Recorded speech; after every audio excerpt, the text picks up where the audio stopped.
I'm done in a moment. Annie, can you take us through any adjustments to the agenda?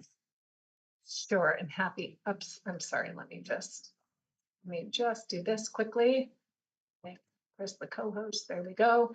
Okay, happy to do that for you. So very few adjustments to the agenda. We have. I did want to add to the updates on Hopkins Academy some of the information about the TED Talks that our students are doing. They do them every year, but I think their topics will be interesting to um, the school committee and the broader public.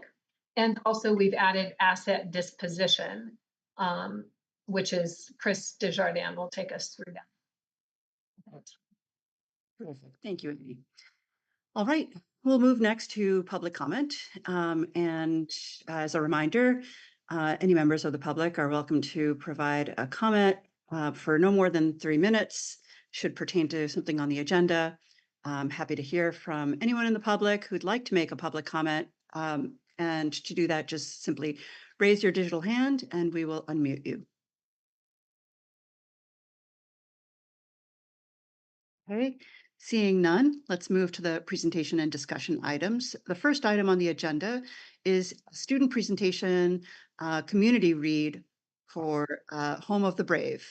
And for that, I believe we have some guests. And Annie, I wonder if you could introduce our I'd guests. be happy to. So we have Miss Kina, the English as a second language teacher for the district. And also I am thrilled to introduce, I know we are going to have a second student, but maybe she's not here yet, but I'm thrilled to introduce Tresor. Many of you probably know Tresor. Oh, we can't hear you, Miss Kina. Sure.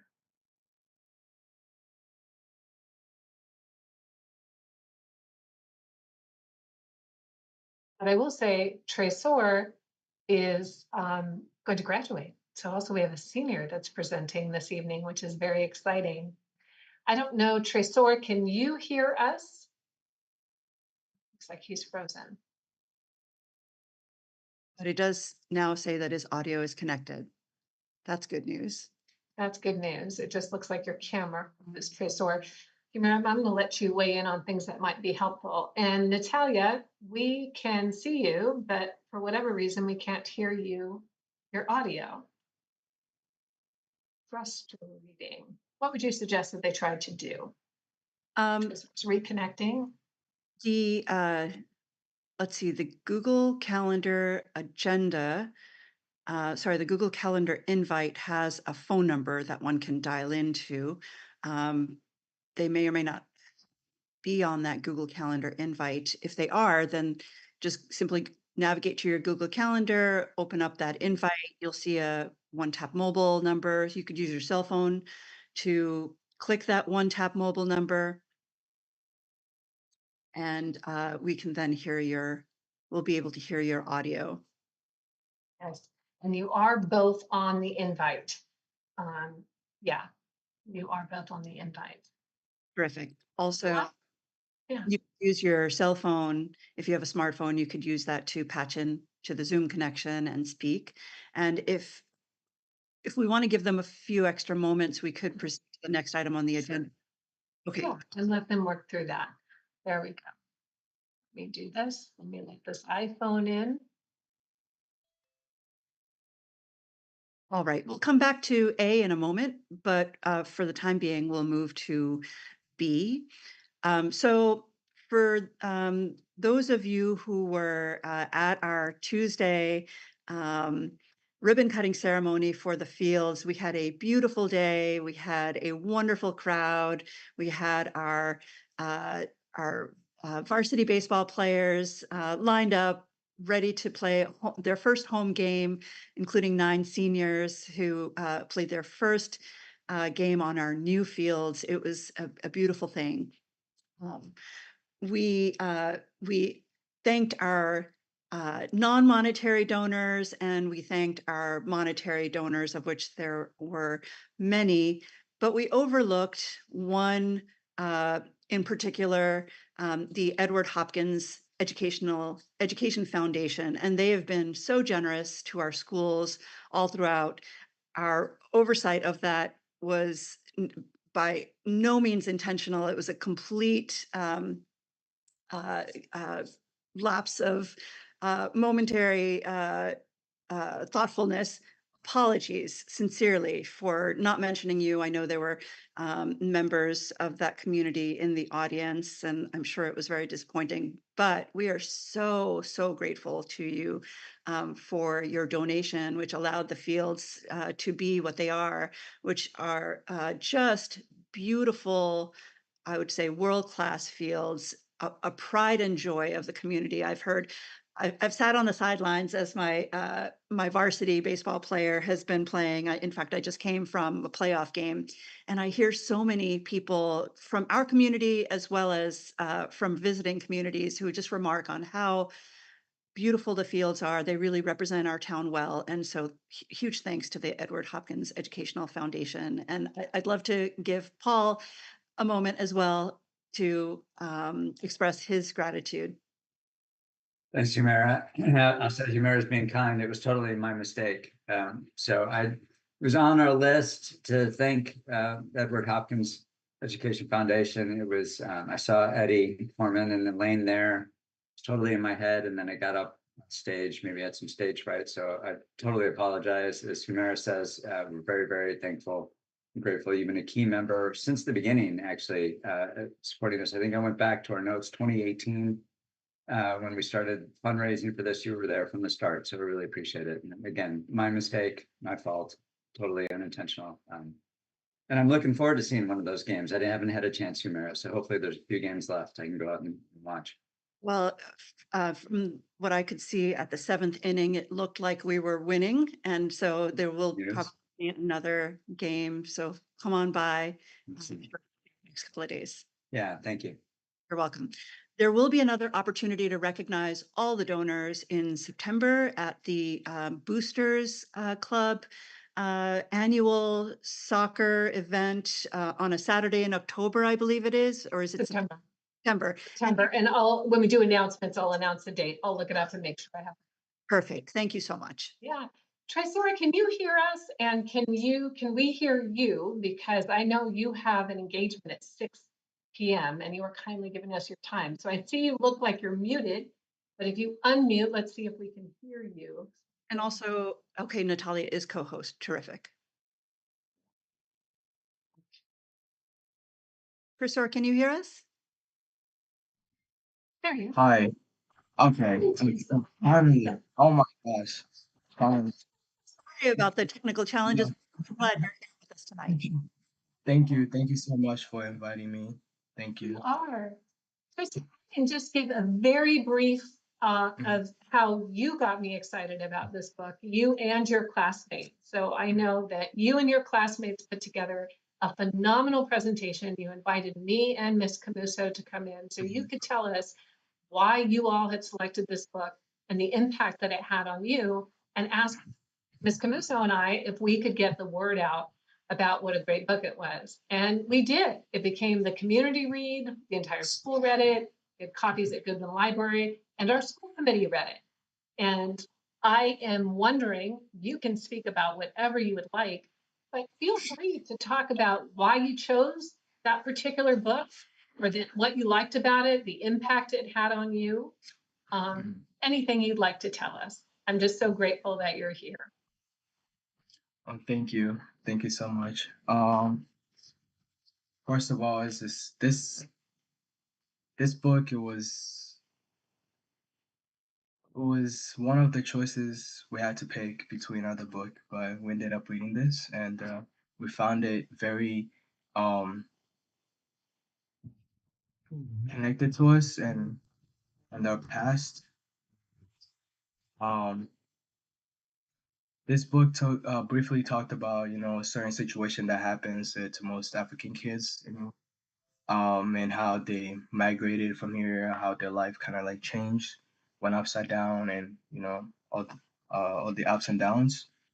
Um, I like I like the book because it relates to a lot of people, immigrants. Doesn't matter where you come from, and it's just it connects to one another. Either it doesn't matter if you migrated from somebody from somewhere, or you just lived a normal life and you never, went through all the struggles. It can really connect to both sides, and very it opens your eyes to anyone roughly when you read it. Yeah. Uh, well, mostly what I liked about this book was just it just reminded me of home, and all the things that are going on, and kind of made me rethink how grateful I am to be here, to have these opportunities, and try to work hard to you know someday make our country a better place to live at. Yeah.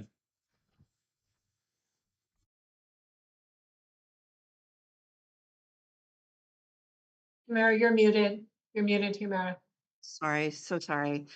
Um, I wanted to start by saying thank you so much for sharing your thoughts on the book. I have to say I haven't had a chance yet to read it, so my bad.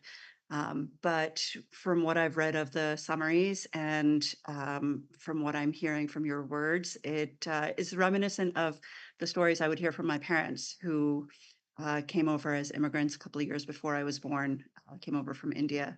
And I really, really appreciate um, bringing that perspective to Hopkins. I wonder, did all your peers read it? And if so, did you find that there was like a community conversation about your experience as a result? Yes. Yeah. Surprisingly, a lot of them have read it, and just hearing the thoughts, and it was wonderful. It kind of like it made me happy, and just knowing that people put so much thoughts, and feelings into, you know, into into this book, as I did, and how it helped them to better understand and kind of know certain people are coming from, and just basically open up their eyes. Yeah. Such a power for doing that. And I promise it will be on my summer reading list. I'm going to ask my colleagues if they have any questions or comments for you as well.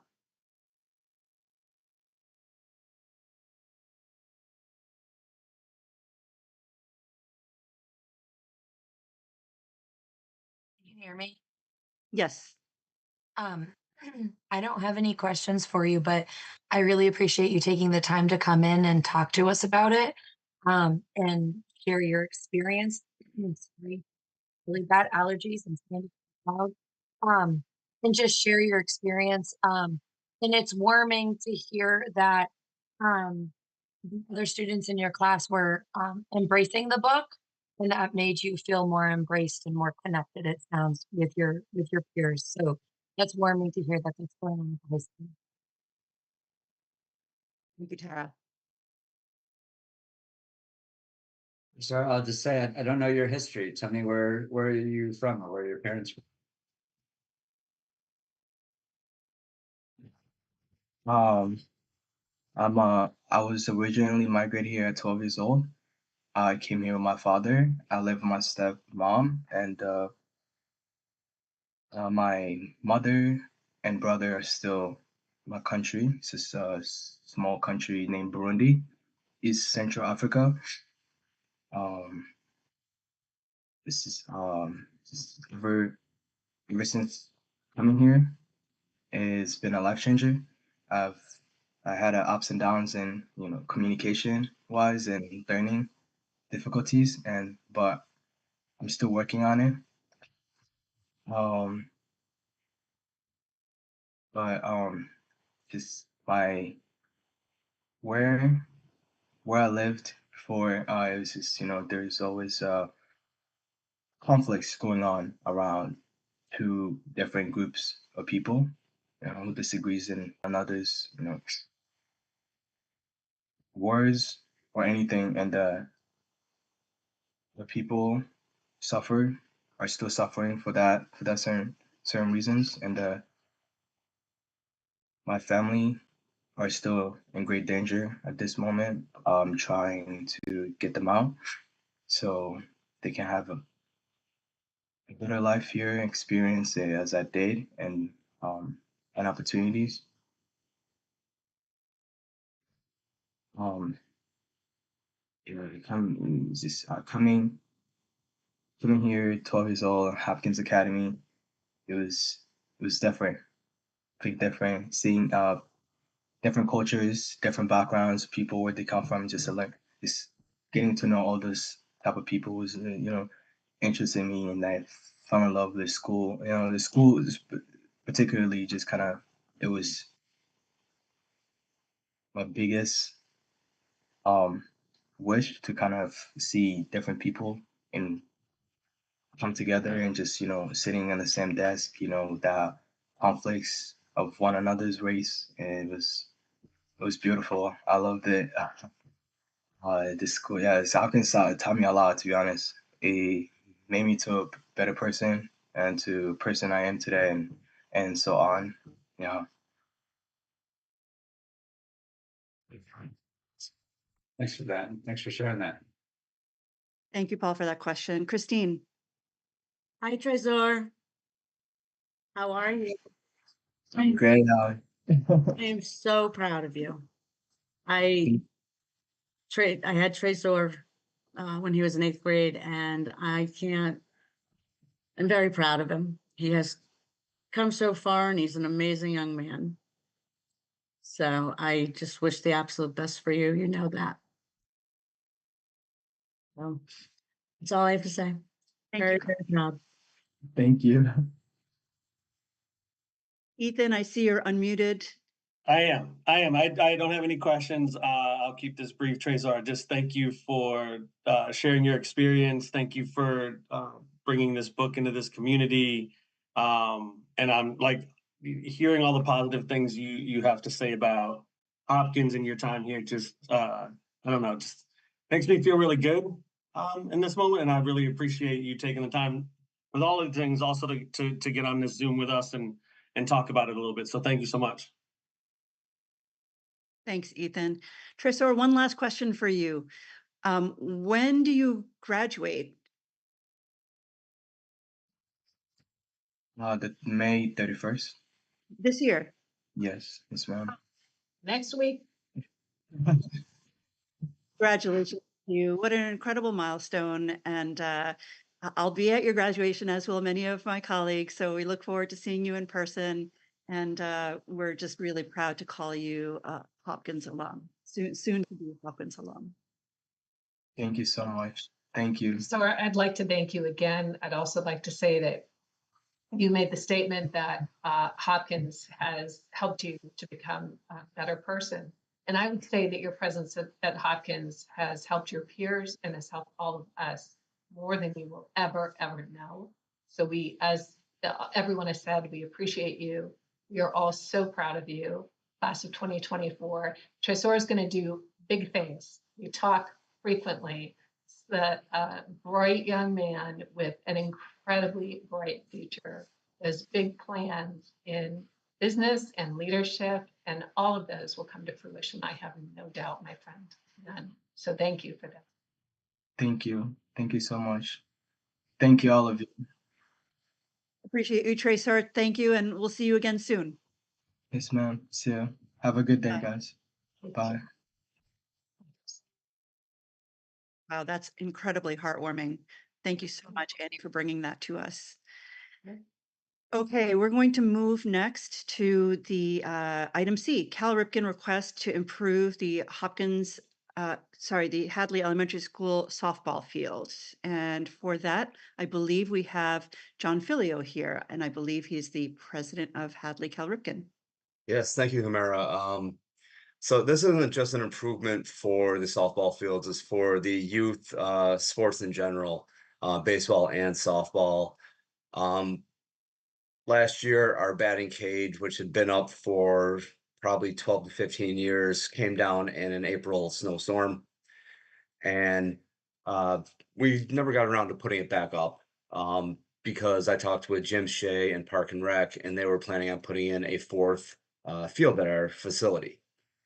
So we put it off, and then the fourth field went in. And when we got talking about where we can put the batting cage, um, we were looking for a spot where we could tie in some electricity so we could have a pitching machine set up to make, more consistent pitching for our players, for the development of their hitting, both softball and baseball, as I said. So we settled on a spot that is set right behind the two sheds. There's a baseball shed and a park and rec shed on the premises. Right in between, there's a nice green area right between the sheds and a field, a farmer's field. Um, I've spoken with or emailed with Principal Dowd, Jim Shea, Jeff Mish about this, and so this is something that we've talked about, but we want to bring it to the school committee to receive your approval on moving forward with the project and what the scope of the project would be. So right now we have it planned for a 20 by 90 area, which will be excavated. So it's flat ground, grass between the sheds and the farm field, as I said. It'll be leveled out, the loam will be stripped off. It'll be replaced with a crushed stone base and then artificial turf installed on turf on top of that. Um, this is to help for easy maintenance. The last one batting cage, we had to mow, weed whack, and it just, got out of hand as the summer went on. Um, the batting cage will be installed on that new pad with approximately 2.5 feet on each side and 10 feet on each end to allow easy maintenance of that around it, so the net isn't hanging down and getting caught in weeds and uh, dandelions and everything else growing up into the net and into the surface. Um, I mentioned that we want to have electrical to this. We've checked out both sheds. The Cal Ripken baseball shed does not have electrical, but the Park and Rec shed does have electrical to it. So we'd like to dig a trench 18 inches down with 1.5 inch conduit installed and tied into that Park and Rec shed. So we can have an electrical outlet in the batting cage so we can set up the uh, pitching machine. This will be done by an licensed electrician. Pull the wire and make the electrical connections for that part of the job. We've talked with Four Seasons Property Management about the excavation and setup of the batting cage itself. All excavated materials will be hauled away. The work area that's around that area will be reloamed, raked, and seeded before the job is done. And we're looking to do this either on a weekend to avoid any disruption to the students or during summer break. So after that June 18th end of school. So that's basically what we're looking to do with this project. Thank you, John. Any questions or comments for John? Question. Yes. Um, so I'm assuming when we say batting cage is fully enclosed. Yeah, so it'll be net. I don't know if you recall the previous batting cage that was there. There's about 5 posts and like U-shaped posts that go all the way down about 70 feet. I think it's a 70 by 12 batting cage. And then we hang a net from those posts. So it's fully enclosed. Um, for the safety, kids can get in there, hit pitching machine, 2 people at a time, mostly, like at the most, for when we practice. And the high school kids also use this while they're preparing for their high school seasons also. There's one more question and a comment. So I'm guessing, seeing as there's already been discussion with Jen, there's no concerns around scope of the project needing to go through the school. This can go through, assuming Cal Ripken is is, or Cal Ripken or Park and Rec is covering the cost of this, and there's no concern from the school's end of it needing to be done through the school, given the scope. I'll answer the cost question. Cal Ripken has raised money. We have funds available to support the cost of this project with no cost to the school at all. And then Tara, probably what I would do, which would be very quick, I imagine, but I would just do, as we did before, a very quick double check with the school committee's attorney and with Carolyn Brennan, just to make sure if there's anything that Cal Ripken needs to sign off on or that we do, just so everybody, I know that Jen has spoken with John and she doesn't have any concerns about those plans, but I'll just make sure we cross our T's and dot our I's, and John will expedite that. I'll just ask the school committee's attorney if there's anything to Tara's question that each party should sign off on, like what you just said about Cal Ripken being responsible for the cost, something like that. Thank you. And then just the last comment. So I hear you about not doing it during school school hours. So I'm guessing not during school days, but on the weekends. We have kids playing games there right now. So I'm, it just it wouldn't be impactful to students if it were after school ended, and I just wouldn't want there to be a whole bunch of construction going on if we've got a bunch of little kids running around the field for t-ball or whatever baseball games are going on. So just I agree with that, Tara. That's why we've also looked into doing this after the uh, school's out for the summer, because baseball and softball are both over with right around that same June 18th time. So the use of the fields will be minimal after June 18th. Thanks, John. John, how long do you envision the project to take from, groundbreaking to completion?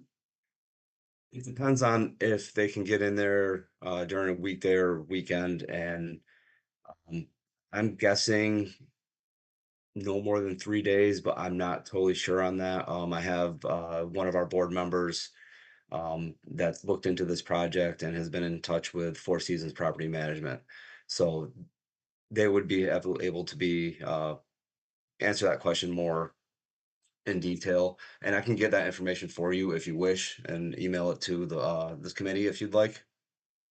Uh, if you could pass that information on to Annie, that would be helpful so that she could keep an eye out for 3-day periods of time that might be suitable, so that the students potentially could benefit from it this year, if that was even a possibility. And clearly, you have a good sense of what the Cal Ripken schedule is, which is the predominant use when school is not in session for the fields during baseball season. So, and I think the only other entity to coordinate with would be Amherst Baseball for the management of the softball field, which I think is the most close and adjacent field to this project. Is that true? Yes, that's true, and I work very closely with Mara Breen on field schedules for Amherst Hadley softball. And I also maintain the schedule for Cal Ripken. So we work very closely, and I know when all games are and when all practices are for both teams, or both baseball and softball. Great. I'm glad to hear it. My personal opinion is that such a batting cage could be a huge asset to our baseball players, young and older. I'm glad to hear that baseball and softball will be able to utilize it. I wonder about the pitching machine. Is that something that is universal to both baseball and softball? I know the balls themselves are not exactly baseballs, but can you comment on that? Right now, Cal Ripken has their own pitching machine. It's housed in our shed. Um, I believe it does not allow for softballs, but that is something that, if Mara Breen was to purchase, we would house it in our shed for them so they could have access to it. They have access to our shed right now. So they have use of anything they need in there. So if they wanted to purchase one and put it and use it for a cage for batting practice, it would totally be acceptable. Excellent. And I have one more question, and that is about the net. And so this is a detail that I only know because I have two baseball players and I have a batting cage on my own property, which Yeah. is kind of crazy, I know, but I have, my boys are very committed to baseball. Let's put it that way. I know this. The nets themselves have a tendency to droop and things like that. Do you do you have a plan for ongoing upkeep that will remove the nets during the winter and add them back in the spring, or do you foresee a cycle of maintenance that upkeeps the so that Upkeep and maintenance has always been done by Cal Ripken volunteers. I've taken that net up and down many times, and we still take pride in our fields, our facilities, and would make sure that the net and is up to speed. Any holes repaired, anything like that. So we still maintain the net as needed. Terrific. Thank you, John. Any final questions for John? Hey, John, this is Paul. Just want to say thanks for doing this. I think it's really a generous offer. It's really great.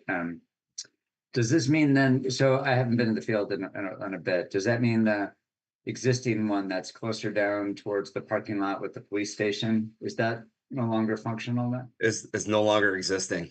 Gotcha. Last April, we received, maybe it was March, I can't remember, but one week, I was over there talking with the high school kids as they're using it. The next week, a snowstorm came in and the whole thing just came down. Gotcha. Everything, like it's been up for, like I said, 12 to 15 years. The joints on it were just, they got a little corroded and they snapped. So the league has bought all new joints for it so we can put it back up and make it sturdy the way it should be. So, and they put a fourth field in where that batting cage was. So that's why we were looking for that new location. Yeah, it makes sense. Great. Thanks, John. Appreciate it. Terrific. So there isn't anything to vote on tonight, but we are going to ask Annie to connect with our school attorney to just dot the i's and cross the t's and make sure that that everything is copacetic. John, I'm emailing you right now, and so you can respond to that email with a couple of things that'd be better in your words, and then we can forward that along. That's okay. Right. I will do. Thank you, John. All right, great. We'll move on to the next item of the agenda, which is Hadley Elementary School updates and news. And as part of that, we're excited to learn about the Chinese Language Club, the Equestrian Club, and the beginner band at Hadley Elementary School. And for that, we have Principal Dowd here. Hello, thank you so much for having me on. I'm not going to take up a lot of your time, but I just wanted to give a couple quick updates about some new offerings at Hadley Elementary School in the after school clubs. We're just super proud to be able to offer more to our students. The first, we're gauging interests right now for our Chinese club. So that was started with Miss Wang, and I have a brief statement from her that she wanted me to read to you all, just to give a little description. The Chinese Club is intended to expose students to Chinese culture and introduce basic Chinese phrases and words. Students will not need to have any prior experience with Chinese. Club members will also be able to build relationships with each other. We'll be learning Chinese through games, songs, and stories. I will also be sharing my experience and upbringing in Taiwan. This club will provide a safe space for students to share their own cultures. In the first meeting, members shared a little bit about themselves through talking about their families and hobbies. It was great to see the older students interact with the younger students and create meaningful friendships. And in the next meeting, we will learn how to count in Chinese and use it in a song. So that is from Miss Wang. They already held they had their first meeting last week. They have a couple more dates before the end of the school year. And then our hope is to make it a more permanent club next year and open it up to more students. Currently, it's only for students grades 1 through 3. We picked younger grades for this first experience, this first round, because we just want to be able to offer more for our younger students. And so it sounds like it was very successful. We had lots of interest. We unfortunately had to deny about 25 students access to the club because we capped it at 15 to start. In knowing that we hope to make it a more permanent club next year and open up different sessions. So Miss Wang, our third grade teacher, has been wonderful in advocating for this club, and so we added that. Does anybody have any questions about Chinese? No questions, but just wow, what a wonderful thing to have. So proud of our schools and of Miss Wang for bringing this to us, and that it's oversubscribed. I'd love to see a way for us to fulfill all the demand that Yeah. has been expressed. So hoping, looking forward to next year when we can see that. Thank you. So Miss Wang is as committed as I am to making sure that every student that wants to participate in the club will. And so we'll offer it in different phases and different sessions throughout next school year. But I think it's just a nice addition to our already ongoing Spanish lab and just providing students an opportunity to experience different cultures, experiences, and just create a love of learning of different cultures and languages. So that's been a nice addition. We also have equestrian club that started with Susan Duncan, and this has been fantastic and just wonderful to see the connection between Hadley Elementary School and Hopkins and having staff come and work with our students. And so Susan Duncan has opened up the equestrian clubs to grades 5 and 6. And we currently have students that are participating in that, learning about equestrian, the clubs, the horses, the barns, the kids are all excited about it. So it's just a wonderful thing to be able to add to our already growing roster of after school clubs. And then we also started beginner band, which is grades 4, 5, and 6, which is a new addition. And Mr. Fazio has started that on Thursdays. And the student roster has grown for that. So it's really nice to see. In addition, we also still offer art club, D&D club, band, board game club, diversity club, chorus, and then the homework club is still ongoing in the mornings. So we've just been adding and adding things for students to participate in after school. So it's just been wonderful to see. Thank you, Jen. I mean, such a wonderful thing to have so many options. I don't believe there were these many options when my kids were going through the elementary school, and it's just really nice to see how many choices there are beyond sports, which we know is very valuable. I know music, it used to be that students started as early as the third grade. That was when my junior in college was back in third grade. So it's really nice to see that those early years are really formative and they spark a love of music and an aptitude early. It's another language to learn, if you will. So glad to see that happen. And also really excited to see the equestrian club. I know there are a fair number of equestrians in our community, including one on this school committee. Any thoughts or comments from my school committee colleagues on Jen Dowd's update?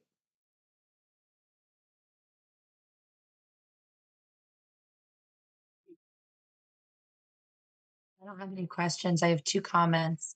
Um, my son was at school. He does after school band on the same day that the Chinese language club students got out for the first time. And all those kids ran out so excited and smiling. And Miss Wang looked so excited. So it was really cool to be able to see them. They all just looked so enthusiastic. So thank you to Miss Wang and thank you to Miss Dowd for that. And I did hear about the equestrian club, and I was really excited to see that that was extending into some of our students in the elementary school. And sure, I'll have a rising student, and years from now, we'll be excited for that. So I think it's really cool that we have a little bit of overlap too on really exciting things for these kids to do after school.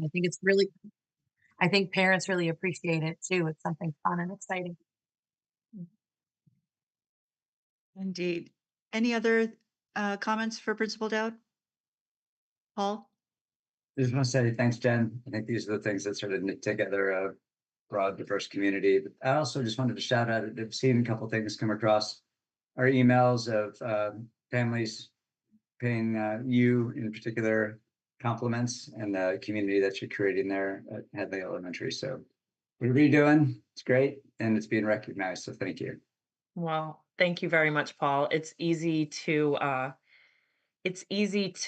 can't take credit because I just am allowed to do so many great things because I work with great people and my staff comes to me with ideas and we get it done and it's all for the kids and it's all about just creating, a place that we want our kids to go to. And so I'm lucky that I work in a place where my staff is just amazing and supportive and we just really, it's all about the kids.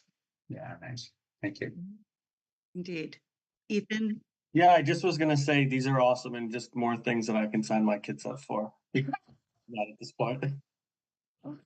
perfect. Keep them busy, right? Keep You them know it. busy, get them You gotta tired. keep them busy. Yep, I get it. Well, thank you very much. Thank you so much for So coming. much, Jen. That's really appreciate you and all that you're doing at the elementary school. Thank you. Thanks, Jen. All right, moving on to the next item of the agenda, we have Hopkins Academy updates and news. And for that, we have Senora Fitzgibbons here. And Annie and Ruth Ann will both be giving us this update. Ruth Ann, I'll let you run through some of those initial things. 1, 2, 3, anything else you want to add there? And again, for the community, these highlights from Hadley Elementary and Hopkins Academy are certainly not exhaustive, but just meant to be illustrative of some things that we're trying to do to ensure that students learn a lot and have a lot of fun while they're doing it, and also that they connect with their community. So Ruth, take it away because you were instrumental, you and Ms. Lamberto, in creating this hosting, which we had some Hadley Elementary teachers hosted some students. So please, Ruth, feel free to talk about the French students, the dementia-friendly training that your Key Club did with Hadley Council on Aging, and this exciting news out of UMass Amherst.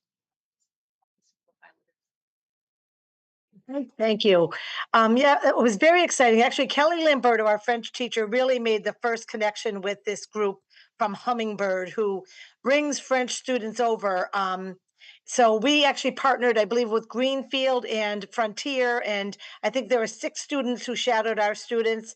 And it was kind of a little bit of a struggle getting people to host, but I think having had it happen, more people will be on track the next time because they really enjoyed it.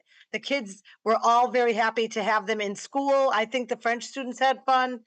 My goal someday is to have this exchange going both to and from this country, French or France or Spain or anywhere. I love that idea. So yeah, that was that. And they, like I said, had a good time. So any questions about that?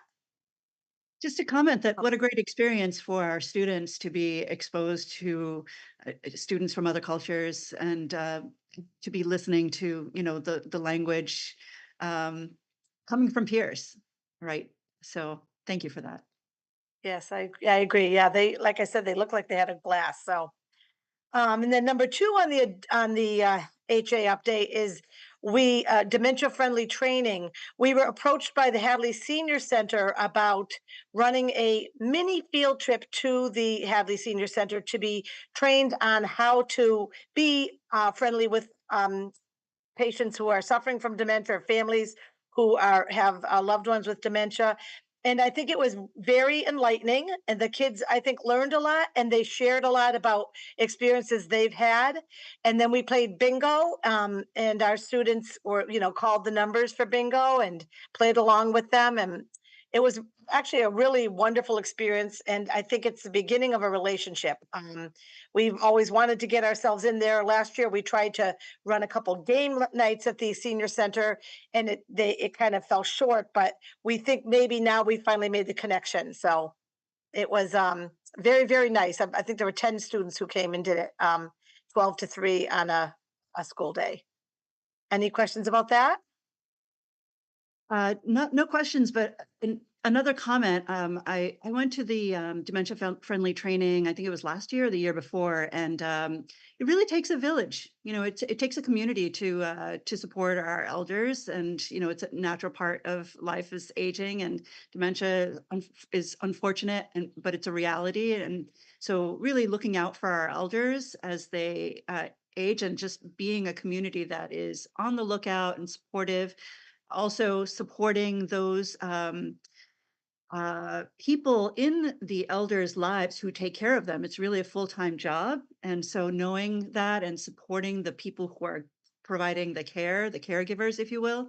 So thank you so much for creating that pathway for our students. And the senior center, the number one cause of like fast aging is loneliness, and youth and young people just bring such a vibrancy to the senior center. So thank you so much, and I hope to see that grow. I do too. Thank you. Yeah, it was very nice. And the kids loved it too.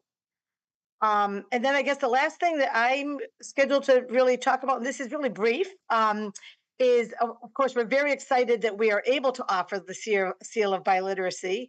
And Dr. McKenzie and I both got an email saying that UMass will be honoring the seal of biliteracy for 12 to 15 credits. If they have it with distinction, it will be 15 credits that they would get for free just by getting the seal of biliteracy, which is very exciting, I think.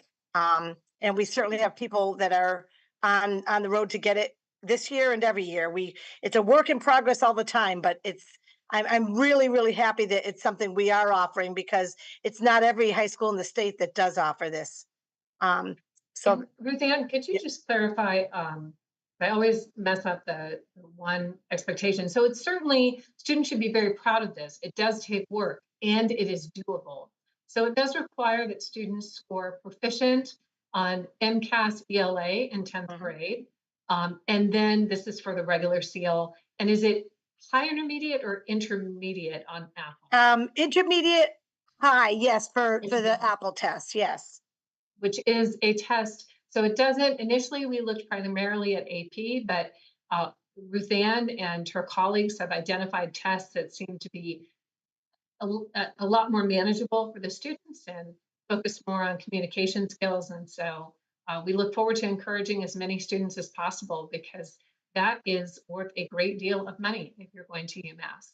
Yes, yeah. That's almost a semester, right? 12 to 15 Oh, credits. yeah, exactly, yes.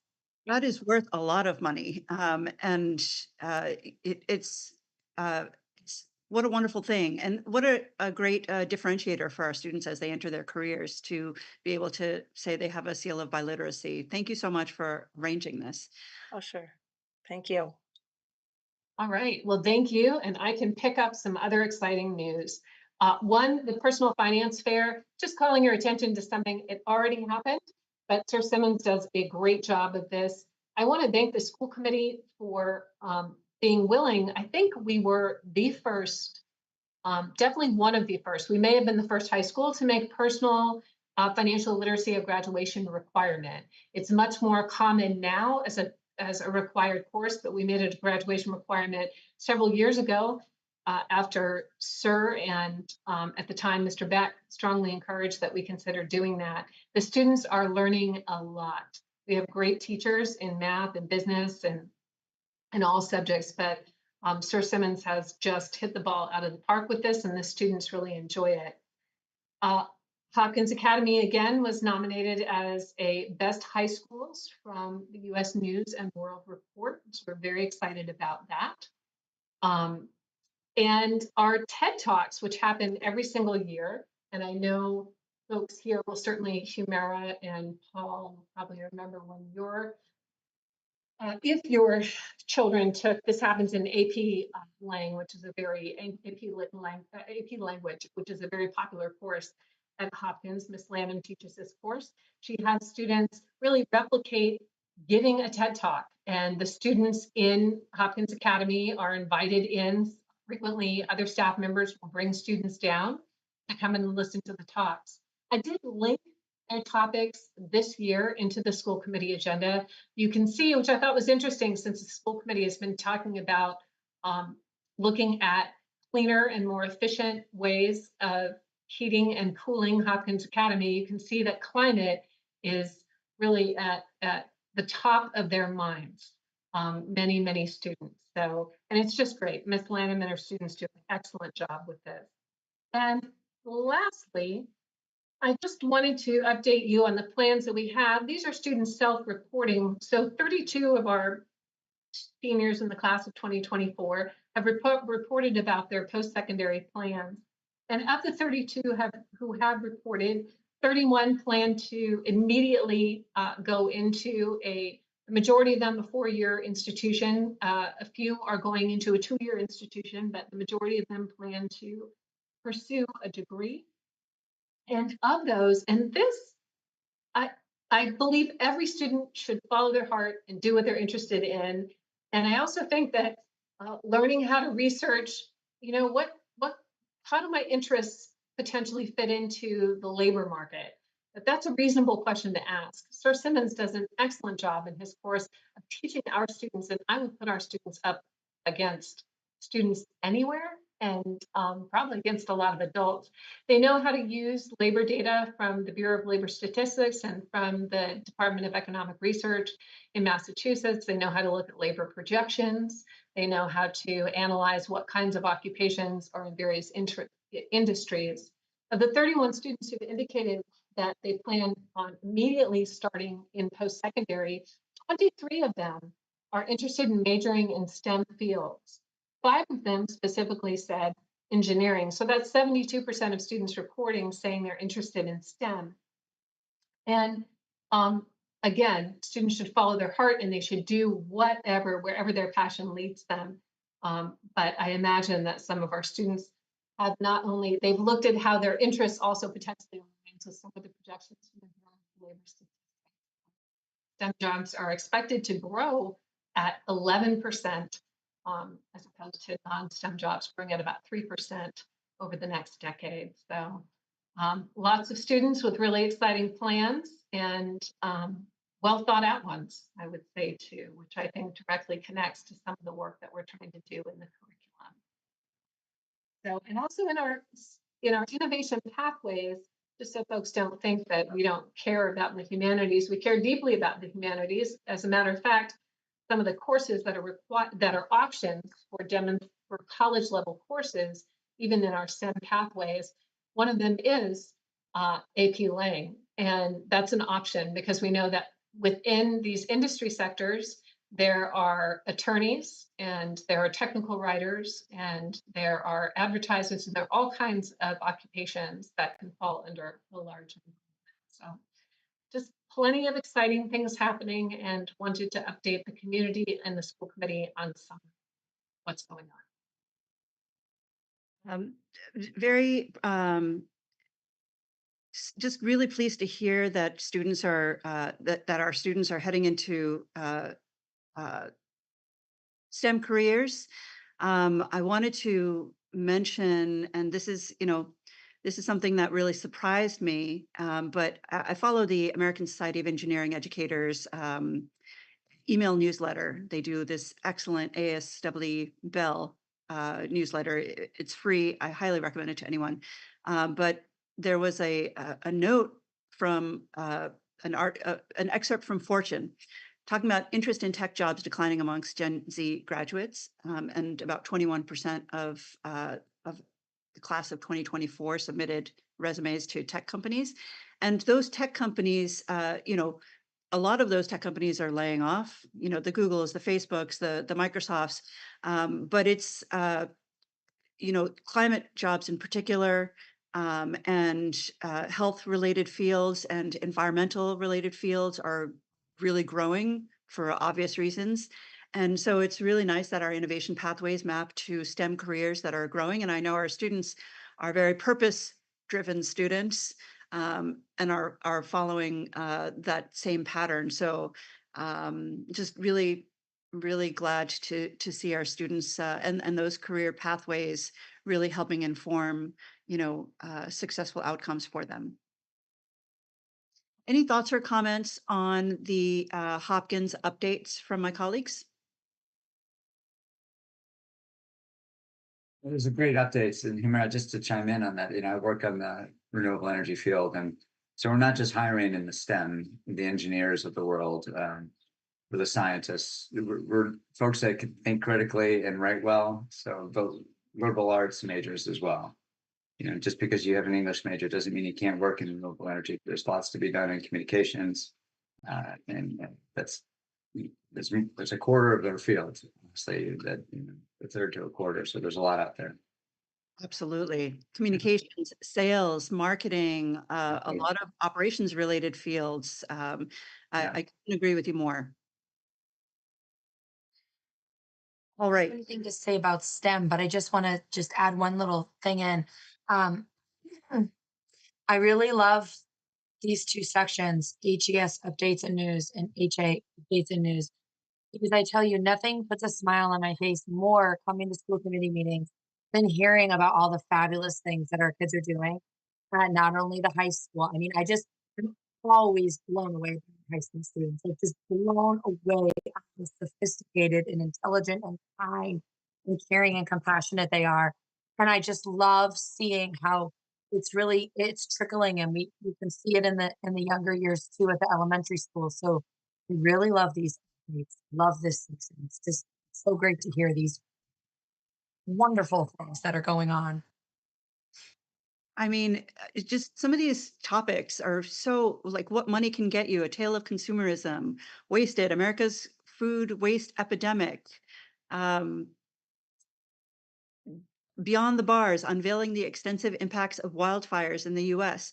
Just some really important topics. And um, I wonder, are any of these TED Talks open for school committee members to drop in? Was wondering the same. Yes, yes. So I'm sure you absolutely just would check in at the main office at Hopkins Academy as you normally would. And absolutely. Yeah. Terrific. Thank you so much. And I know they begin tomorrow. Was one class that's starting tomorrow, I'm 9 o'clock. I'm trying to think of how I can rearrange tomorrow's schedule, but if I can, I will definitely try to make it to some of it. Thank you so much. These are such great news, and really appreciate hearing about what all our work thinking about budget and policy and fields and all that stuff. Like this is actually what matters, is what the students are engaged in and what they're excited about. So thank you so much for these two agenda items. All right, we're going to move next. Thank you, Senora, for being here. Appreciate you. We're going to move next to business manager reports. Speaking of finances, Chris Desjardins, are you here? I am. I'm looking a little dark. There we go. Okay, it's getting better. So I have a few reports for you tonight. The first is the usual expense report that we have, just showing where we are. Through last week is when I ran the report. Really not a lot, again, to talk about. I know I say that just about every meeting, but I guess that's excitement with finance is not necessarily a good thing. So as you can see with the report, I mean, we're pretty much right in line with where we'd be. So far this year, we've spent about a little over 75% of our budget, which actually sounds like, oh, we've got extra money.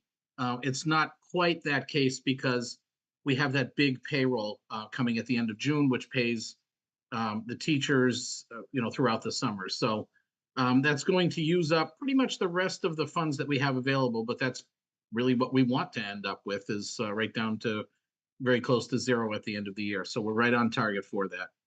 A number of grant transfers have been done. The majority of them are done at this point. We still have a couple of purchase orders that were placed in the regular budget. So those are still showing up as encumbered funds in the regular budget. But as these expenses come in, we will move them over to the grant and it'll free it up in the regular budget. So I don't know if anyone has any questions on the general fund expense report. No questions for me?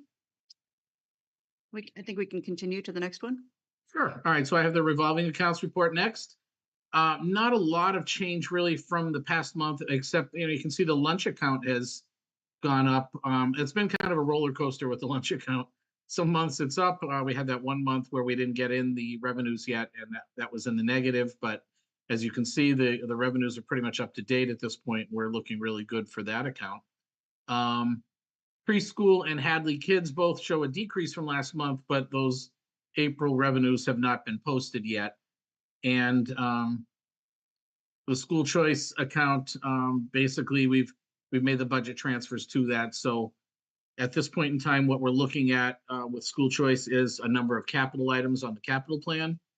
So we have even though we're showing a healthy balance in that account, I think it's important just to mention that a lot of those funds are spoken for between the budget next year and the capital plan. So we'll be, using that throughout the summer and into the next school year to get as many of these capital projects done as we can.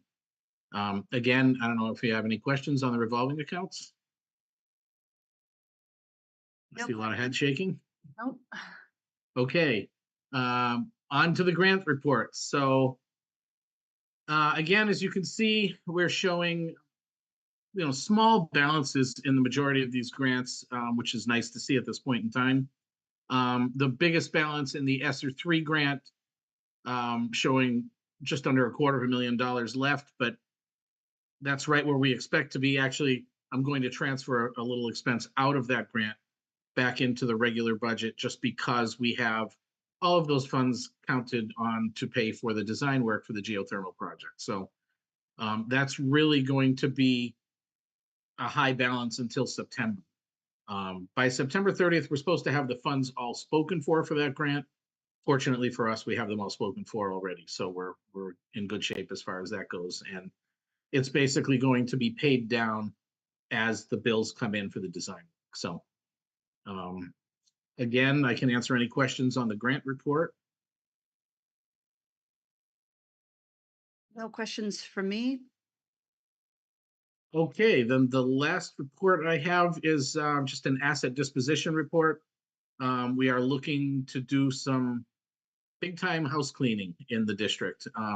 We've been accumulating old equipment, old furniture, and I say we've been accumulating, I guess we accumulated these things, sometimes 20 or 30 years ago, and they just really have been taking up space. And, we looked through the garage.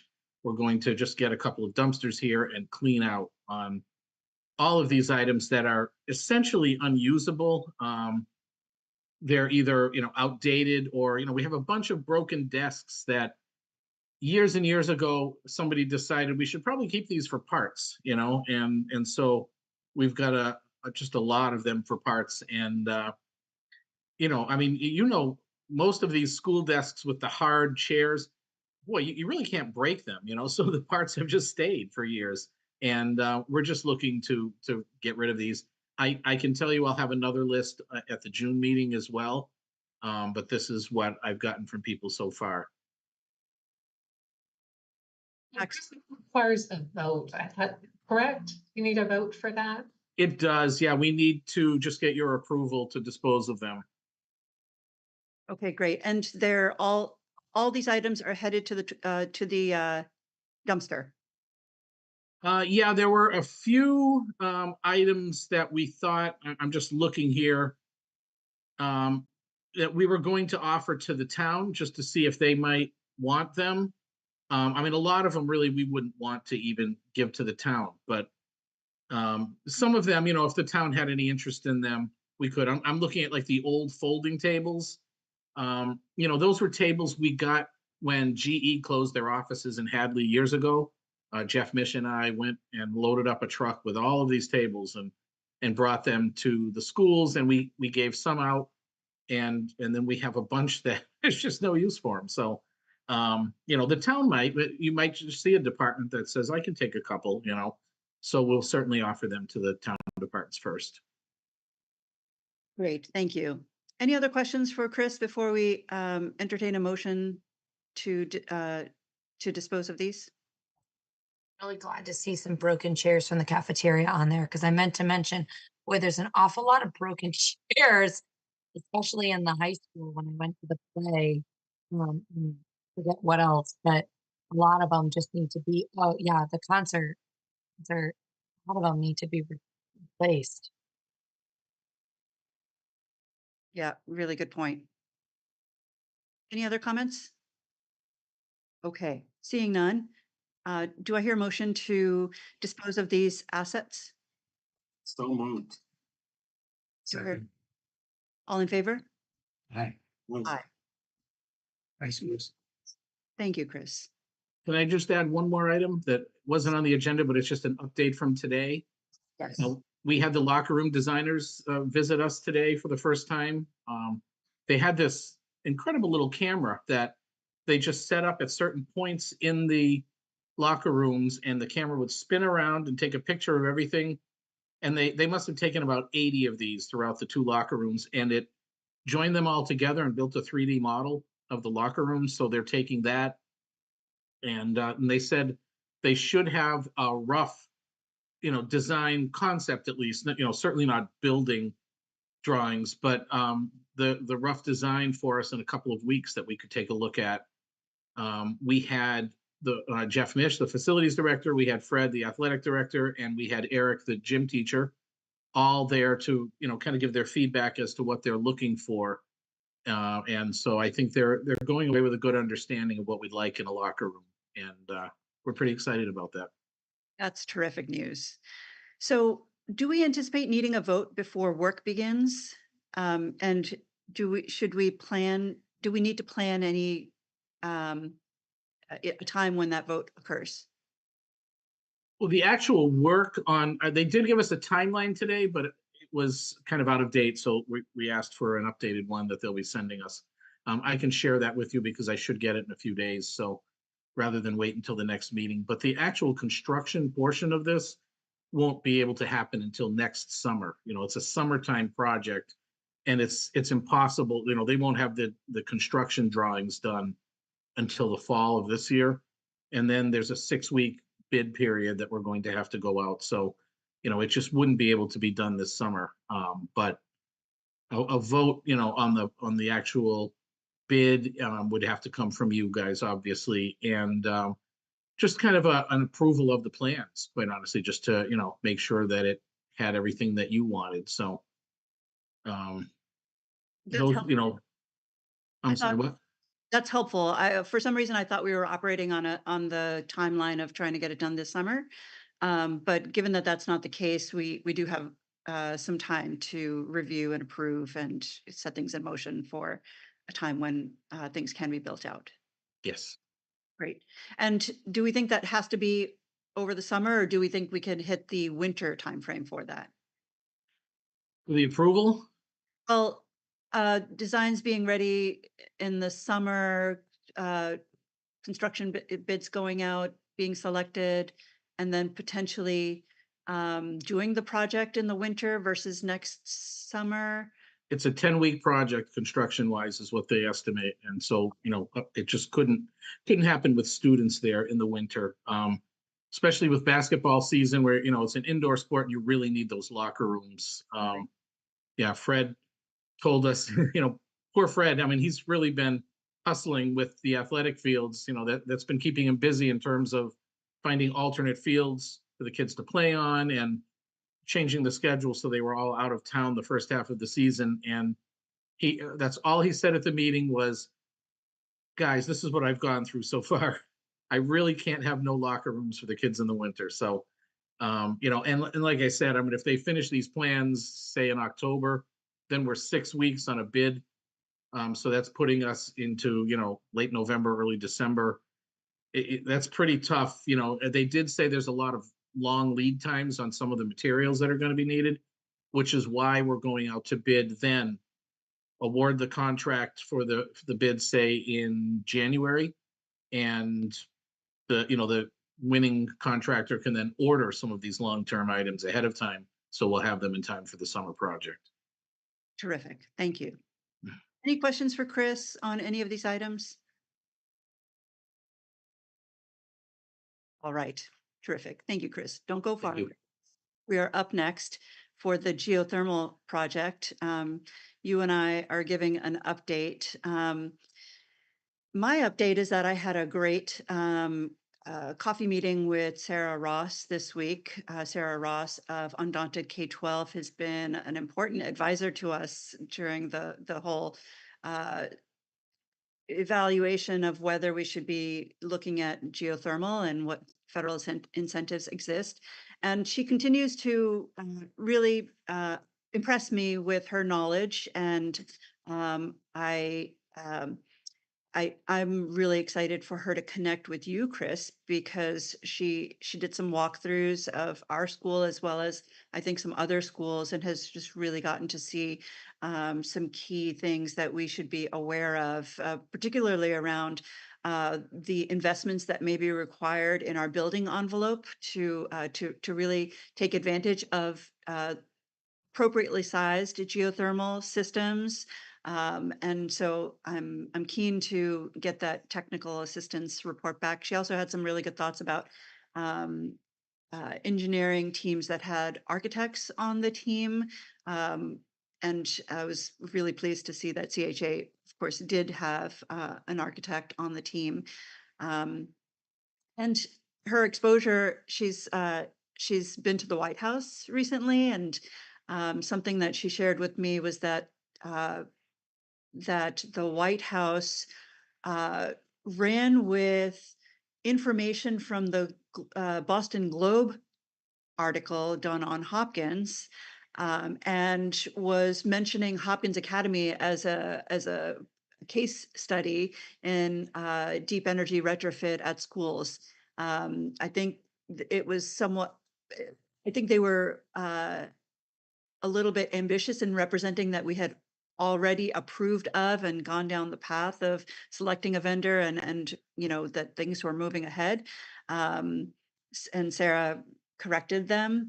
Um, but it's kind of nice to see us on the national radar in that way. That there's a lack of case studies of schools that are doing this. I think there'll be more and more as time goes on, but we are definitely on the right path, and I'm excited to continue our exploration.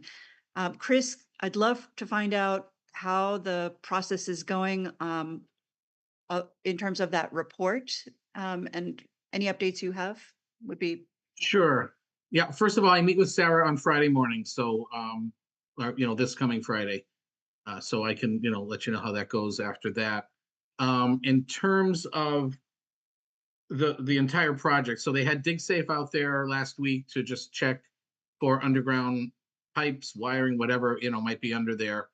They do have an area across the parking lot, actually, from the side of Hopkins, that they'll be doing their test drilling. They asked for days they could do it. I told them we're pretty open, especially considering how far they are away from the school. If they were right next to the building, I would tell them to wait. But because of where they're located, I don't think it will really be a lot of noise or anything that would bother the kids. But I did tell them graduation week is probably not a good week to have the drill sitting in the parking lot with other equipment and stuff. So that week's out of the question. But they're waiting on the contractor at this point anyway, because he's still doing other jobs, and I guess we're third in line with him to come do that. So after those are done, I mean, we're looking again, I just want really everybody to understand that this is not a short-term project. They're going to take this test drilling. They've already taken a good look at the building. We also had the energy consultants come in for the green community money that we were looking at, and there's a number of insulation items that they can do.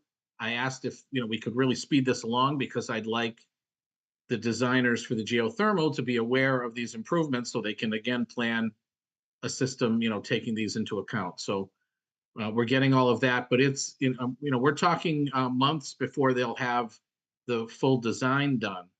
Then they do the TA study from that full design. So it's not something that we would have a completed TA study done by July or anything like that. It's it's going to take longer, and I think it's just important that everybody's on the same page on that. So but again, they've really been very responsive, and the project got a little bit of a boost today.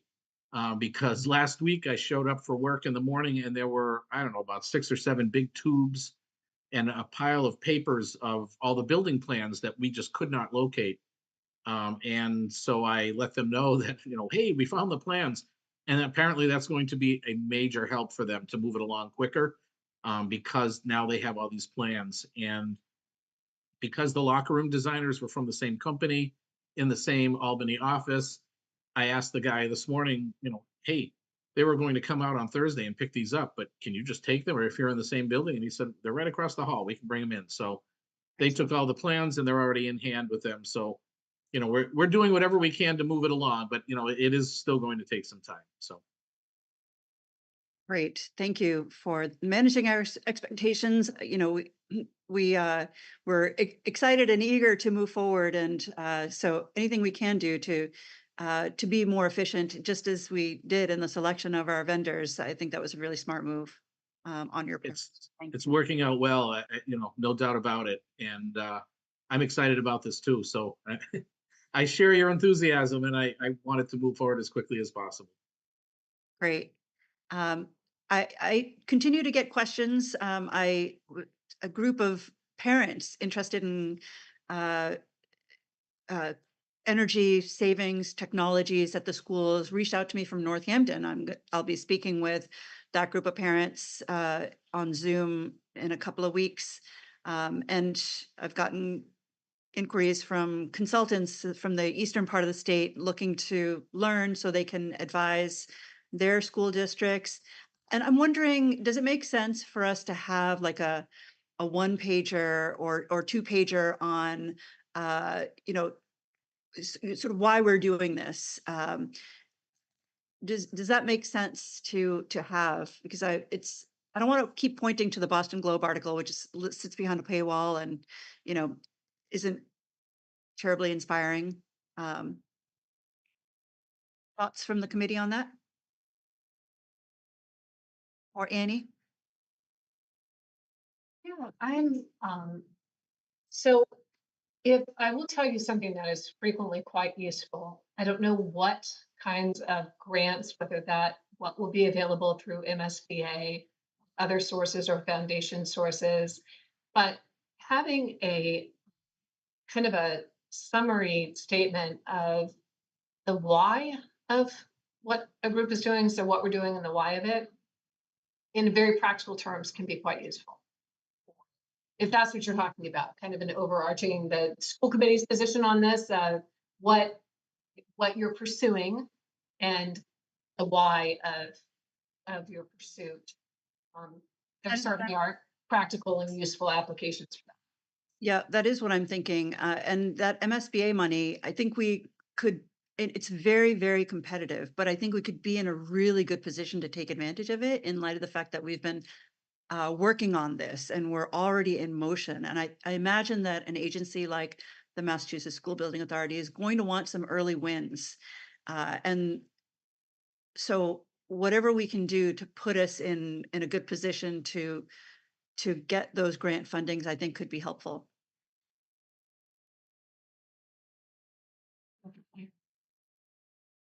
Mara, what was coming to mind for you on what that might look like? How, I guess, in the rest of the committee? Well, I'm happy to take a pass at it and share something asynchronously for editing. Maybe we could bring it back in June. I'm just curious, the audiences are the groups that are they asking you the hows and the advice, or are they asking you why we're not? I think they're having a hard time convincing their communities. And I, as I think about like a distilled document that we could also use for fundraising purposes, that makes a lot of sense to me. I'm sure, I guess what I was saying is undaunted K-12 must have something, right, about Yeah, that's a really good point. the benefit, or if we wanted to dive into our own numbers and say, here's the analysis we did, here's why up to this point, it seems like it's still worth pursuing, at least considering. Because Right. financially, it's doable. Yep. Yeah. All right. Well, I'll take the action of drafting something and bringing it back for us to take a look at. And would love to. Humira, I was gonna say, like, I also think it'd be beneficial for those conversations, but also I think anything that can further explain kind of what we're trying to accomplish here to people outside of the community, but also people inside the community as we go further into this project. Something that we can show quickly and kind of highlights the main points that we want to get across could be useful. Yeah, and I'm thinking less like specific about geothermal and perhaps more like overarching, including geothermal, but also like the desire for solar. And I'm thinking about our Hadley Elementary School students who were working on that waste project, for instance, and like how impassioned they were. I'm thinking like, what do we stand for as a district, and how are all these things tied together? I think that could dovetail really nicely with um, our clean energy pathway and something that just pulls it all together. I guess, this is part of would be a longer discussion too, because I think there's just an argument to be made where you don't mention words like renewable or climate, and you just say money. From a fiscal perspective, this could make the most sense, regardless of whether you believe or care about any of those other things. I mean, there's obviously those value-driven perspectives are important to me, I should say, and I know they're important to a lot of us. But just knowing that we have multiple audiences to attend to, and so I think we'll craft multiple messages as this move forward. But we're still collecting data, so if that's the audience that you're engaging with, Humira, then I think what you just said is totally true. But it's not the only message. Yeah, and maybe we can have both or two different documents. I'll Right. thought to it Right. because I couldn't agree with you more. There is the pure fiscal argument as well. And then there's the more inspiring that Right. should have students excited and interested, and also convince big funders that we're the organization to invest in, because we stand for something that is truly going to be appreciated across the board. And sounds like what I'm hearing is, oh, I'm sorry. Humira. Oh, no, I mean, that is a fiscal argument too, right? If we can bring in some multiple millions of dollars that help us offset the money that we'll need for the upfront costs before it's reimbursed, that could be a huge win for us. Annie, you were saying. Just, I'm hearing people and I'm envisioning that there's this overarching umbrella. There is kind of a broader why that speaks to a particular group of constituents. Probably many of them are the students who are giving TED Talks. What's the overarching why that many different kinds of projects would fit underneath? And then I know we have a meeting scheduled separate from our regular business meeting of the 24th, but on the 17th, and Sarah Ross is joining us. And the focus of that meeting is to get as clear as we can on what we know now around cost estimates, where we're getting those numbers from, what we're relying on, a general timeline. That's also pertaining to a specific project. To your point, Ethan, I think also your point, Paul, when people in the community are just asking, what's going on, where are we at with this, to have a very simple kind of summary page and all the school committee and the community is clear. This is where we believe we are in this moment, and this is where we derived these estimates and figures and projections from. And then above that, I'm hearing what you're saying, Humira, or over that, encompassing that and potentially other projects down the road. There's kind of also this overarching reason that we're exploring these other possibilities. So I think it's a both and, perhaps. Right. And when it comes to seeking funding, I'll just say again, very nuts and bolts.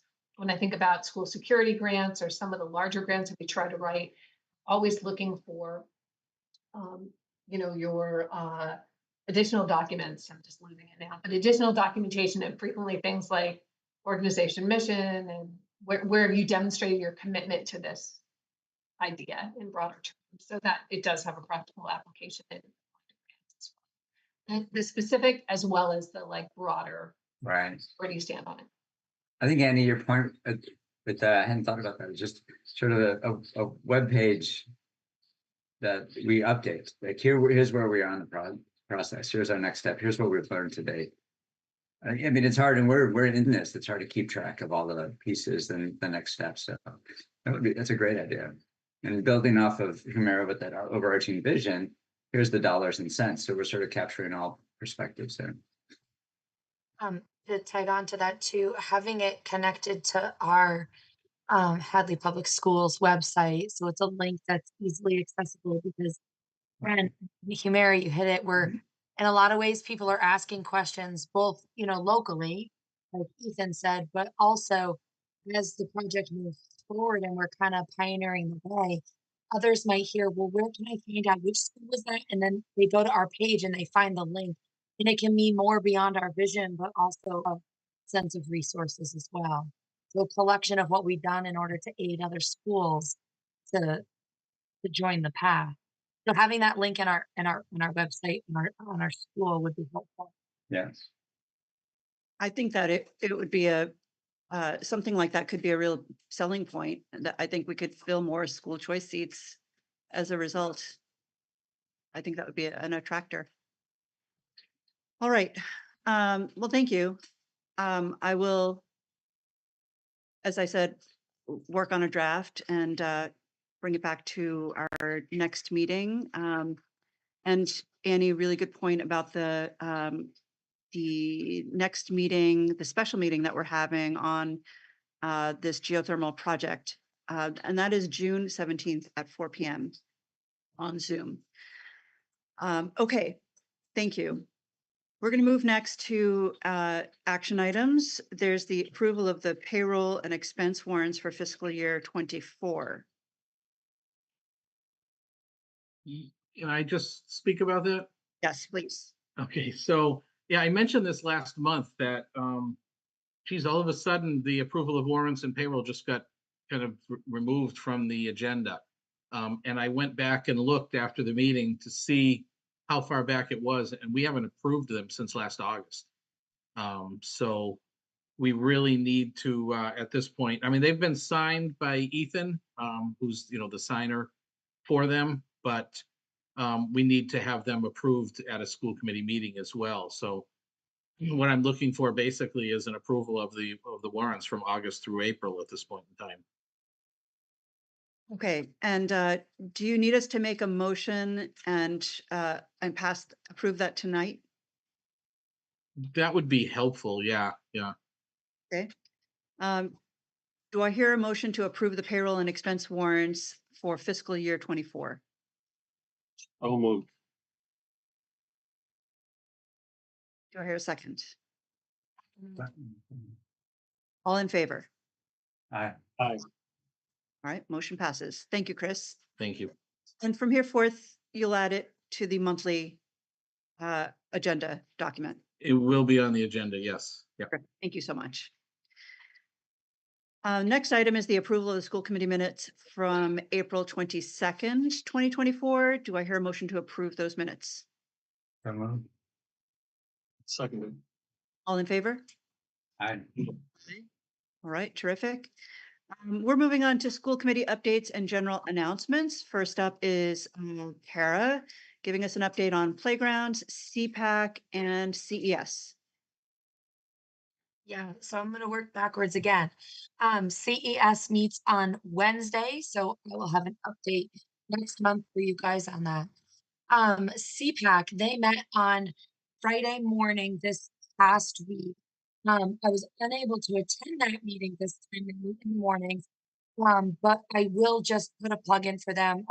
I know they're working on setting up a schedule of presentations for the upcoming school year. I know that they started kind of compiling a list of people that might be willing to give talks and utilizing some of our local resources, such as Ms. Stillwell, our speech and language pathologist, and providing information and really reaching out to the community as a greater kind of the general public rather than really focusing in on special education, but showing how some of the resources that are available within the special education can really just help everyone. So I know they're going to reach out to Michelle Wojtowicz, our SEL coach, and have her give a presentation and talk. So I think their hope is again to kind of reach the greater community and show how a lot of the resources that we have can be beneficial to all. So more to come on the next, I'm on a meeting. More to come on the next time around for that. No, I'm sorry, she's used to coming into my playground meetings. So quickly say hi to Miss Dowd and then go. Hello. Okay, now go tonight. Okay, you gotta go. You gotta go because I'm on my school committee meeting. Go Don't to, go. bye, Nora. Sorry. She's normally no, Nora. I've been there, Tara. I Sorry. need to apologize. This is Um, more, so it's yes. okay. Thank you. She's used to it with the some of the meetings I have with parents coming in and saying hi because it's exciting. Um, so CPAC, that was the CPAC update. So I'll have more information for you next month on that. And then the playgrounds. So there's a link to the agenda. I don't know if everybody's had an opportunity to look at it. So far, we have secured $290,871.03 of our goal of 300,000. So we are looking to raise another $9,128, and I am beyond excited about this. So it's just really amazing. So we had a meeting 2 weeks ago with the Friends of Hadley Preschool group. And at the conclusion of that meeting, it was agreed because we didn't have actual estimates back for the two different options for the playground to approve to cover the cost of the pre-KK playground up to 90,000. And they did seek my input on that, and I said I don't anticipate it being more than that. So and as it turns out, it's not going to be more than that. So we will have the fully funded the preschool playground, preschool and kindergarten playground through the Friends of Hadley Preschool, which is amazing. Um, we did People's Bank has donated $10,000. We've received that check and we did a check presentation. You may have seen it on social media and I included it on the slide as well. People's Bank did make a request that we have students present and we delivered. We had a lot of students present and the feedback was that they were blown away just by the sheer amount of people that were able to show up for that picture. They were very pleased and our students were very excited to come out and be a part of that. We did do the presentation prior to that for Steve Lewis Subaru. And I wanted to include just a photo of that. We didn't last time. And that was a check presentation from Steve Lewis for the $25,000, which we have received. And they have also pledged another $25,000 for a total of $50,000 that will go through, I think, in the fall for that. So that's really exciting. PTO has met. Last month we had talked about them kind of seeking out the Helping Hearts Fund that had previously been donated to PTO. And when PTO met, again, I think it was a few weeks ago, they decided to just round it up to an official 10,000. So they have pledged $10,000, which right now it's sitting in their PTO account because they've got a high yield account and they're ready to transfer that whenever we're ready for it. So we're excited about that. And we want to do also just to mention, a check presentation to recognize the generosity of the PTO as well as the Friends of Hadley Preschool. And we've been waiting for the check presentation for the Friends of Hadley Preschool till we knew an actual donation amount based on the playground that we choose. So that'll be coming up, I think, hopefully either the end of this week or the next week. We'll be able to schedule that. We have signed up to have a table at the Asparagus Festival on June 1st. We're gonna have just a little fun activity and plan to raise awareness. People can donate there if they'd like. We'll have our ways that they can also donate available at the table, and just to kind of raise awareness about the project that's been going on in hopes to kind of give that little final push. Um, and then I know it's at the bottom of my slide, but I'll mention it now. We did start a GoFundMe a few days ago, and we're currently at $1,050 from some of our community members, and we're going to continue to push and spread awareness that way to try to reach the final goal. So if you haven't seen it, and you're able to share it anywhere and everywhere that you can to reach as many people as we can, because you know, even 25 and $50 adds up when we can reach the greater community there. So any bit that people can donate, it really does help. So we have a meeting on Wednesday with the fundraising group.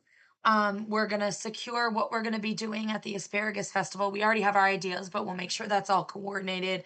And then we're gonna further our discussion for donor recognition, kind of that physical donor recognition and what that may look like. There's a lot of really neat ideas out there. Some include murals that can tie into kind of our community and making it special to our community, and putting the donors right on the mural itself. I did reach out to our art teacher and kind of put a plug in his ear. And so Kenny, thank you. He's kind of got that kind of, earmarked in for the fall with his students. So it may be something where we get it approved over the summer through school committee. We submit that kind of formal request, but it might be something that takes a little bit more time, to kind of create and organize. And I've made it clear to all of our donors thus far, including our larger donors, which all seem very supportive and on board, that we really want it to be something that's important and that resonates with our community and ties in with what we value and Hadley as a whole, as a community. So more to come on that. We'll have a proposal to the school. We'll submit a formal request for what it looks like when we have it a little bit more etched out. But we've really started thinking outside the box on how this might look and tie into our community. And then lastly, we have received, so we have Premier Playground is the vendor that we've been having discussions with, and we have two manufacturers that we've been working with, and we have the estimates and renderings back with both of those manufacturers now. And I've shared a little bit with the fundraising group, who's really done a lot to help, and asked for their input. Kind of, what do you like? What don't you like? There's a couple different color schemes out there just to get their way in addition to, of course, Miss Dowd.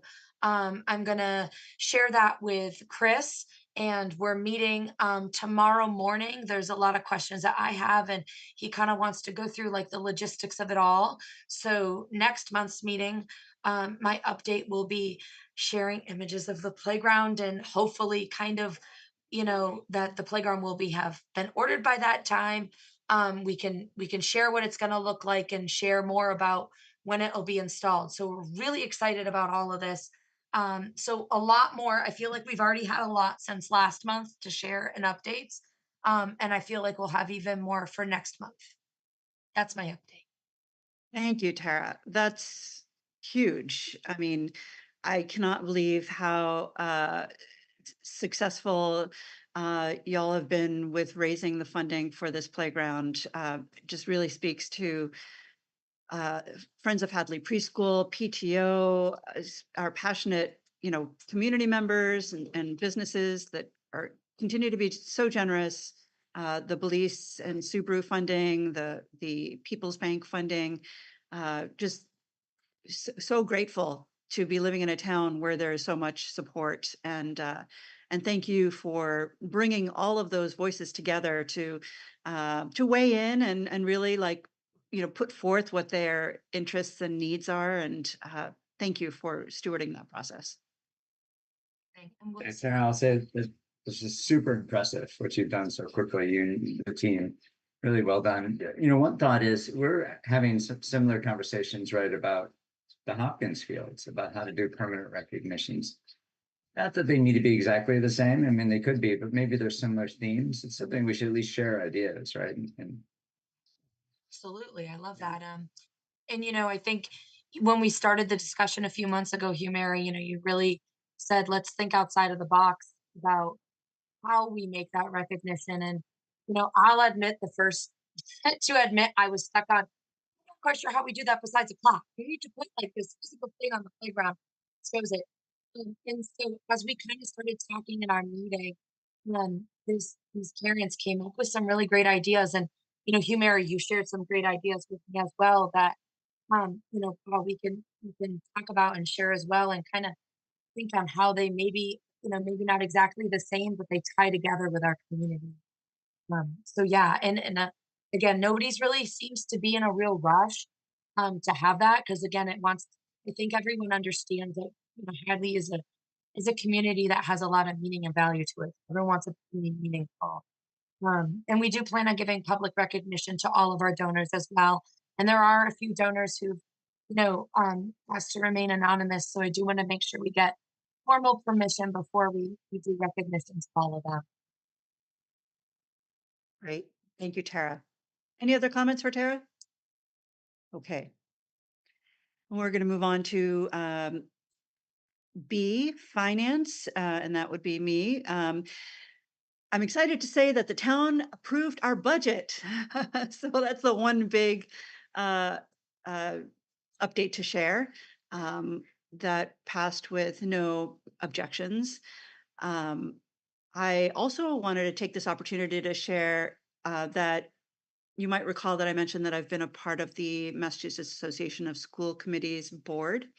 And as part of that, I'm the Division 5 chair. So, essentially the Happy Valley from the Connecticut border to the Vermont border and all the towns in between, and have been holding programming for school committee leaders across the region, primarily leading up to a day on the Hill. So,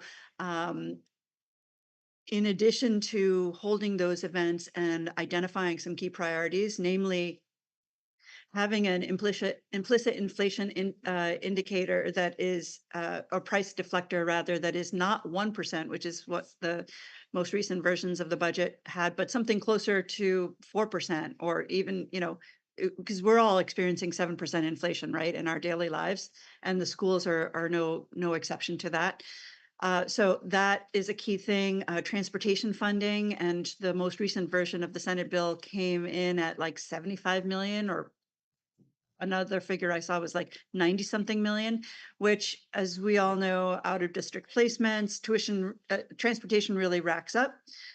So those are some key areas. And then rural funding. There was a commission to study the needs of rural districts. And believe it or not, Hadley qualifies for class. It falls into that category, if you will. And it has something to do with, how many students per capita and our geography. And so we are considered a rural district. And there was a commission that the legislature had convened that said that rural districts should get about 60 million of funding in today's dollars to make up for what urban and districts closer to the eastern part of the state provide for their schools and for their students. And so I see that effort as ultimately affecting our bottom line and the town's bottom line, because we will be successful, I'm sure, as we create this coalition and do that advocacy.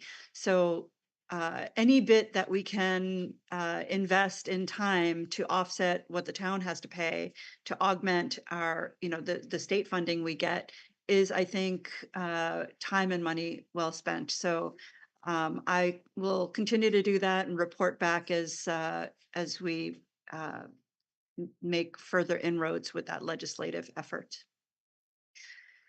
Moving on to fields, Paul. so I think Chris has got some good updates, some progress being made out there. Great. Sure. So, we all know we had the ribbon cutting last week. That was great.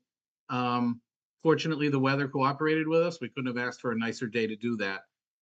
This week, we have a number of things going on. We were told by the contractor that they will be paving the rest of the walkway this week. So that's I think a big deal, certainly for the community. Right now they can walk 3/4 of the field and the last bit is all just packed gravel. So that's going to be nice.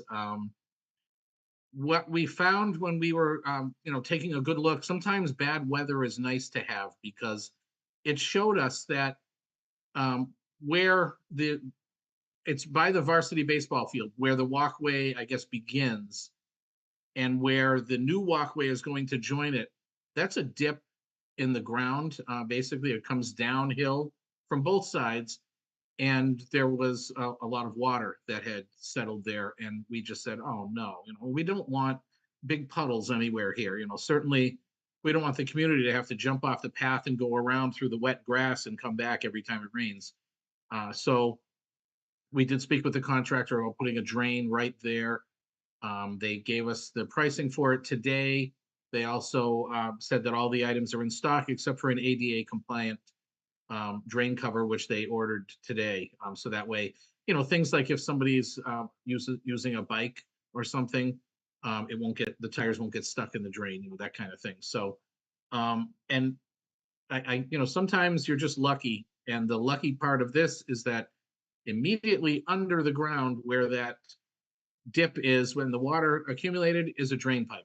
So it's going to be a quick and easy dig a hole, put the pipe going into the drain pipe, and you're good to go. So, we're going to take care of that as well. And then I think the next step is to get that middle of the field seeded so it can be ready for the fall. So still moving along, even though, it looked like with kids playing on the field, it looks like, oh, we're almost all done, but there's still a lot of things to take care of there. So, it's moving along nicely. Thanks, Chris. Yeah, thank you. And what a lucky thing that, that drain pipe is right there and that the walkway hasn't been paved over and that the folks are still out there doing the work so we can make those modifications. Yep. Thank you. Thank you. All right. Next item is capital, and I know Christine is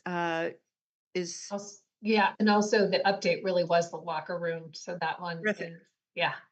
Okay. So we're going to move to the next item, which is policy. Ethan. Nothing to update. We did not have a policy subcommittee meeting before this meeting, so on to next month. Okay, excellent. And lastly, general announcements. Is that you, Annie?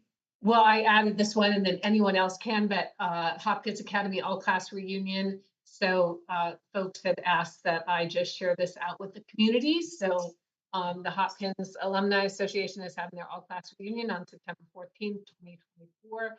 I also do have the date for Booster Day that you referenced earlier. That is September 21st. So another field dedication on Booster Day, September 21st, which is a great day. Out of the fields. Terrific. September 21st. Please mark your calendars, folks. In other general announcements, tomorrow is town election, and we have 2 school committee members who are incumbents of running for 2 seats. We urge you to go out and vote. Your vote counts. But more importantly, I want to share that the town passed a fire truck last year, and because we were 20 votes shy, that fire truck was not able to be purchased. It's a fire truck that reaches 4 stories high, and we have a couple of those types of buildings in our town that we're responsible for, and it puts our firemen and women at great risk by not having the necessary equipment. It takes 4 years to get that fire truck built out and in our town. And so let's not let that fire truck not go through. So if anything, please come out to vote for that. So that is at Hopkins Academy from the usual hours. I think it's like 8 to 8, and we'd love to see you there. Any other general announcements? Parade this Sunday. Yes, we have a Memorial Day parade this Sunday, and which of our school committee members will be there? Ethan, will you be able to join us? I can't. I didn't want to have to not raise my hand, but I can't be there. Okay, all right. Well, we'll miss you again this year. Future candy for you. Yeah, Maybe I'll do the thing where I show up as you guys are walking by my street. I'll just jump in again. that'd be great. I'll throw some candy at you. If you promise to run out into the street and grab a bunch of candy into a Absolutely, 100%. Okay, deal. Mara, I just wanted to track back to something you said just quickly. People, if they want more information about the fire truck, we do have a lovely video on the district's website where Chief Spangnable explains what's being requested and why. Informational Great. video on the district website if people have any questions. Is that on the Hadley website or the Hadley? It's on we put it on our school department website today, the district's website today. It is also, I know, on fire department or public safeties. Great, thank you for that. All right, look forward to seeing my colleagues at the Memorial Day Parade. I'm sure Chris will be joining us as well. She's tends to make it every year. And I'm going to plant the seed in y'all's minds now. Last year, it was suggested that we march with the Hopkins band rather than with the elected officials. And I don't know if I have a point of view. I know that throwing that much candy takes time, and I found myself delaying the band a little bit. So something to think about. We can decide when we see one another on Sunday. All right. I think that's it. That is it. No executive session tonight. Next Nope. meeting, as we mentioned, geothermal project update will be on June 17th at 4 p.m. And on June 24th, we'll have our regular school committee meeting at 5:30 p.m. There is no policy meeting at that time. And do I hear a motion to adjourn? So moved. Seconded. All in favor? Bye. Bye. All right. Thank you, everyone. Everybody have a good night. Have a great evening, everyone. See you this weekend.